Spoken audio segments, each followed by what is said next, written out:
আম্মুর হাতের খাসির মাংস, আহ কি মজা! মায়ের হাতের খাসির মাংস গ্রানে যেন পুরো বাড়িটা মোমো করছে। উফ, মাংসের কালারটা যা এসেছে না, ইচ্ছে করছে এখনই কবজি ডুবিয়ে গরম ভাতের সাথে লেবু চটকিয়ে খেয়ে নেই। আসসালামু আলাইকুম, ওয়েলকাম টু সুস্মিতা লাইফস্টাইল। হঠাৎ আম্মুর কাছে তার মেয়ের জামাই আবদার করে বলল, মা আমাকে খাসির মাংসের একদম পিওর বাঙালি স্টাইলে রেঁধে খাওয়াতে হবে। আর আম্মুর মেয়ের জামাই বলবে আর সে রান্না করে খাওয়াবে না, তা তো হবে না। মেয়ে বললে বলতো, পরে করে দিব। যাই হোক, আম্মুর হাতের খাসির মাংস রান্নাটা শেয়ার করি আপনাদের সাথে। আম্মু মাংসগুলোকে ম্যারিনেট করে রাখবে, তাই একটি পাত্রে ভালো করে মাংসগুলোকে ধুয়ে নিল। তারপর ঠাকুমার ঝুলির মতো এক এক করে মশলা দিতে লাগলো। সবগুলোই সাধারণ মশলা বটে, পেঁয়াজ কুচি, হলুদ, ধনিয়া, জিরা, মরিচ, লবণ, তেল আর আদা রসুন বাটা। তেলের পরিমাণটা কম দেওয়া হয়েছে কারণ মাংস থেকে অনেক তেল বের হবে, তাছাড়া বাগারে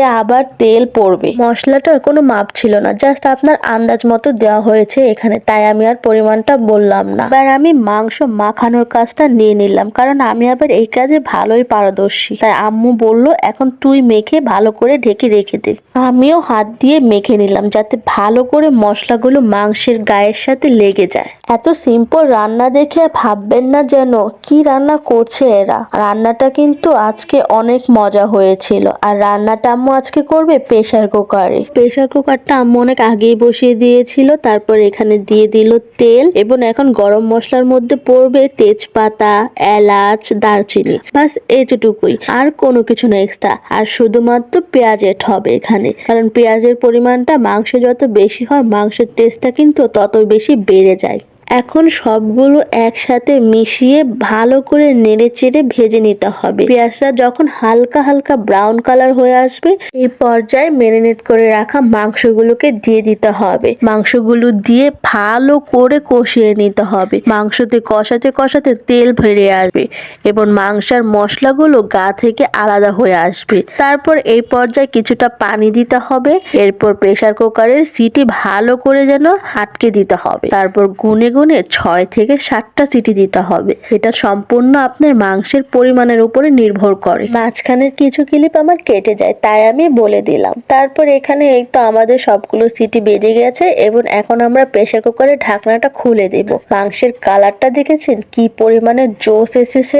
চুলাটাকে অফ করে তারপর ঢাকনা খুলে তারপর আবার কিছুক্ষণ রান্না করতে হবে। নামানোর আগে অবশ্যই হালকা ভাজা জিরার গুঁড়া ছিটিয়ে দিতে হবে এবং গরম মশলা গুঁড়া থাকলে তো আরো বেশি ভালো হয়। তো এইভাবে কিছুক্ষণ রান্না করার পরে এই চুলাটাকে আমরা অফ করে দিব এবং মাংসটা পুরোপুরি রেডি হয়ে গিয়েছে। মাংসটা দেখতে যা জোস হয়েছে না। মায়েদের রান্নাগুলো কিন্তু অনেক বেশি সিম্পল হয়, কিন্তু খেতে কিন্তু অনেক মজা হয়। একদম তো শেষ পর্যায়ে চলে আসলাম। এখন তাহলে কমেন্ট করে জানিয়ে যান রান্নাটা কেমন লাগলো। আমরা তো চেটে পুটে খেয়েছি, আপনারা কবে খাবেন ট্রাই করে কিন্তু অবশ্যই জানাবেন। যখন ঢাকনাটা খোলা হয় মনে হয় পুরো বাড়িটা গন্ধে একদম মোমো করছে। খাসির মাংস রান্না হয়েছে বাড়িতে, সবাই বুঝে গিয়েছে। অবশ্যই রেসিপিটা ফ্যামিলি অ্যান্ড ফ্রেন্ডের সাথে শেয়ার করবেন। So that's for today. আল্লাহ হাফিজ, সবাইকে ভালো থাকবেন।